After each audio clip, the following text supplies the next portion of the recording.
Welcome back to the Nullified Take. Well, I've got the TNT takes for you on Survivor 42, Episode 4. Let's get into the top 5 talking points that stood out for me in this episode.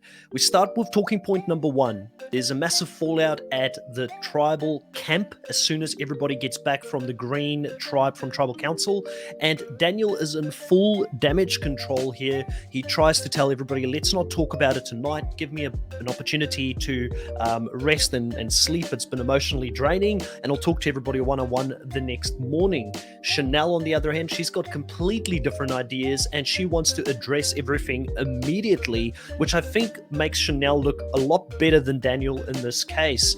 It's basic human psychology that if you're someone that tells the truth and you're being accused of something, that you're going to be someone that would want to clear your name immediately. And that is what Chanel does here. She feels like Daniel threw her under the bus, and she wanted to get it out there that she wasn't targeting Lydia. Now, she does tell us to the camera that Lydia was her target, but I think she does better here in convincing Hai and Lydia that she is being honest and upfront here than what Daniel does.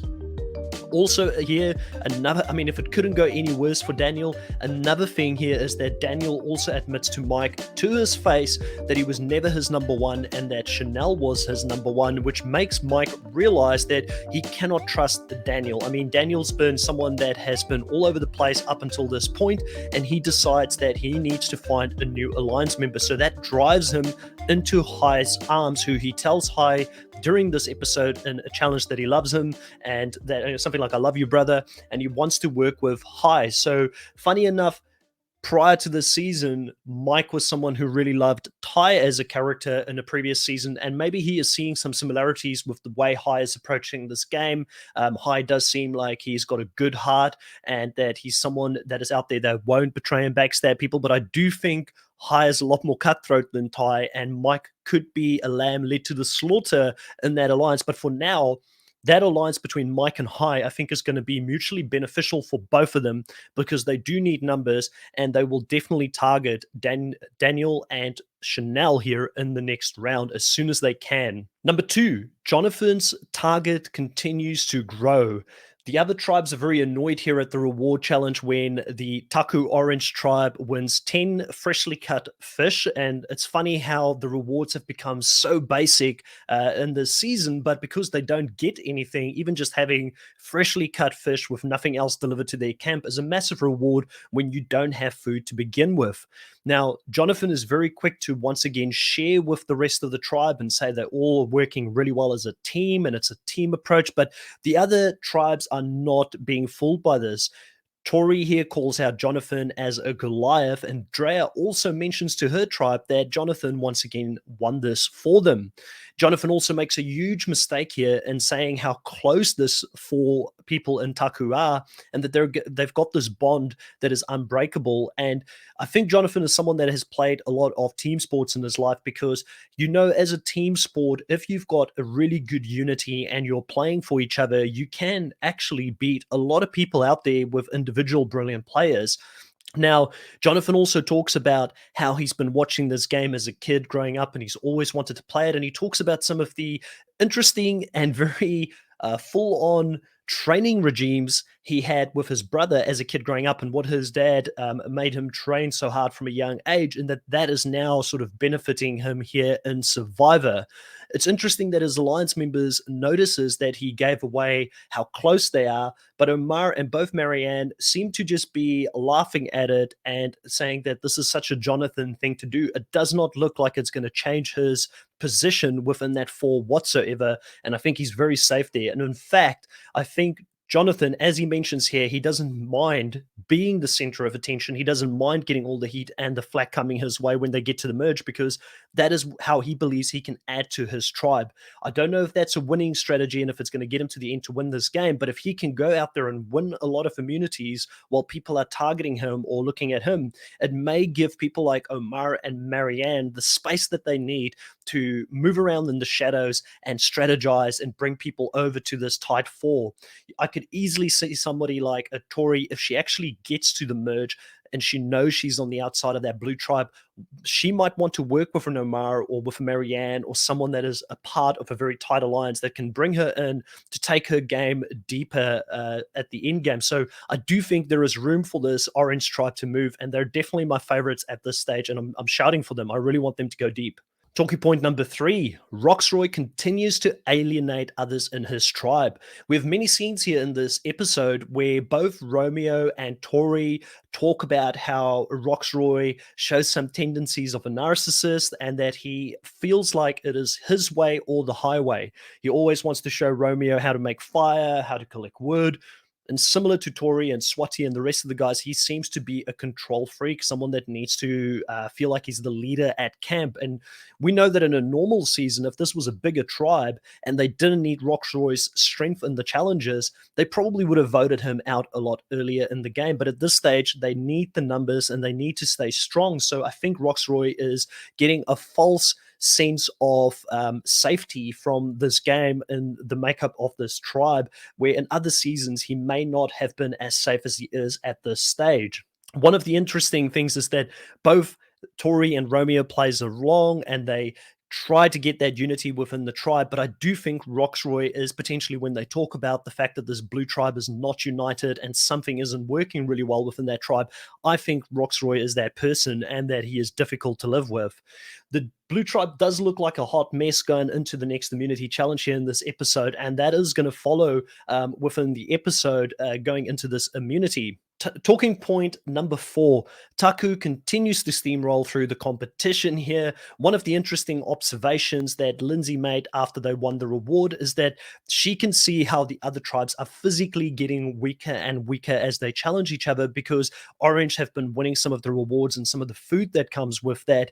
The other tribes does not look like they're eating. And I think in a season such as this, where you really equal the playing fields and you make it something where everybody has to survive off the land, like I said in previous podcast recaps, it does make the provider of the camp a lot more important. Like if you had a Joey Amazing or an Aussie out there playing this season, giving you fish, giving you food, I can't see how, and I mean in Joey Amazing's case, he never loses really prior to merge, but I can't see how those tribes would be losing any challenges. And I think that people would want to keep these guys around because they don't get any food. In other seasons, you could starve yourself and just have like 1 cup of rice and starve yourself, but you knew you weren't going to die or you would have the energy to get through the day. So players like Joey or players like Aussie, they become less important, where it's different in the new meta of Survivor in the way that the game is now being played.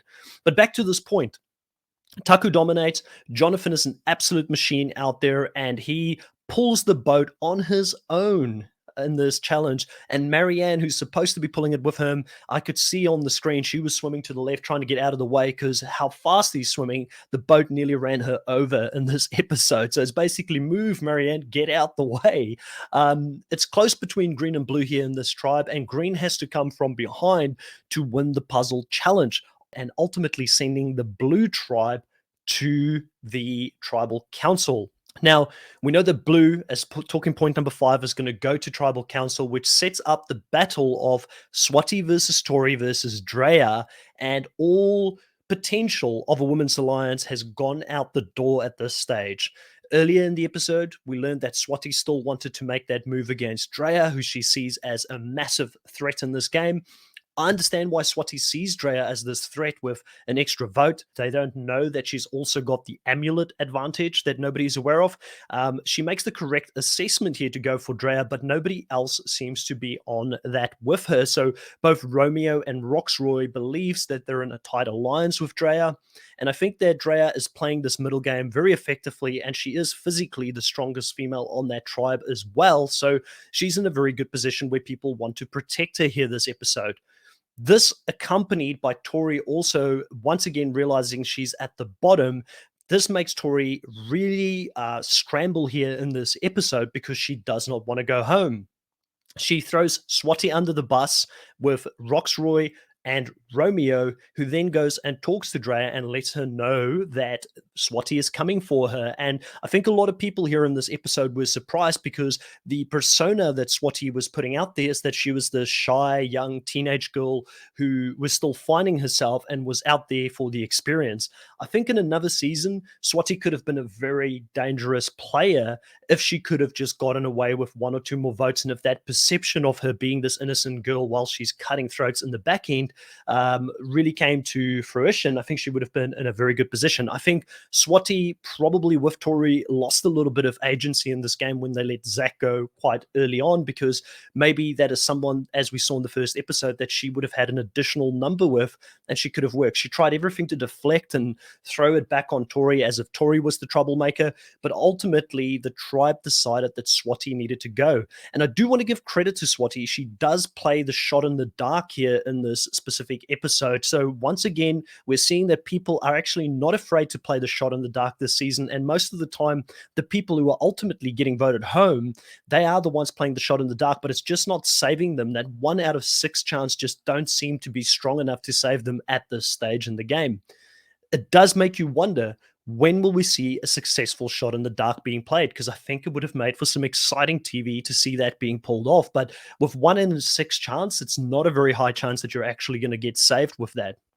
So all the votes go against Swati. She does go home here in this episode. I think she gave it a red hot crack, and at least she went out there trying to make moves, take out a big threat in Drea. If Drea goes very deep in this game and she makes massive moves like I predict she may be able to do, I think we will look back at Swati and say she took a shot, it didn't work out for her, but it's better than sitting back and not being remembered as someone who tried to win this game. So Swati, I salute you, respect. You try to play the game. You just got outplayed here by a few players that were onto you too quickly. Now, when anybody gets voted out, I like to look at who is the biggest winners and losers in this case. For me, with Swati being out of the game, the biggest winners, without a doubt, would be Drea and probably Tori, because Tori was going to go home in the spot. So just getting to survive one more vote could mean that Tori could get to that merge and then find her new tribe or new group of people that she would want to work with in the end game. I don't think Tori's going to stick with this group. She knows that Drea, Romeo, and Rocksroy don't really see her as a part of that core alliance, so I could very easily see her move away from them.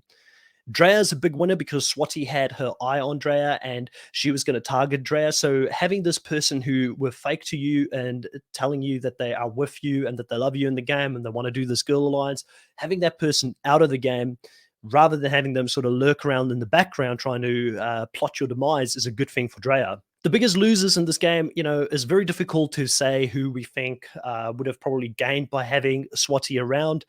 I almost feel like it could be Romeo and Rox, because especially with Rocksroy, I feel like Swati kind of did look up to him as a father figure in the game, and she did try and work with him a little bit within this game, even though he was frustrating to deal with at times. I don't know if she was ever going to go against Rocksroy and Romeo, and her target was clearly going to be Drea. So potentially that was an additional number that they could have worked with. Romeo seems to be someone that wants to work with Tori, and maybe there is some potential for those two to work in the future. I do think Tori is in a situation where she can actually flip when they get to the merge. I'm not too sure how it's going to work out for this blue tribe.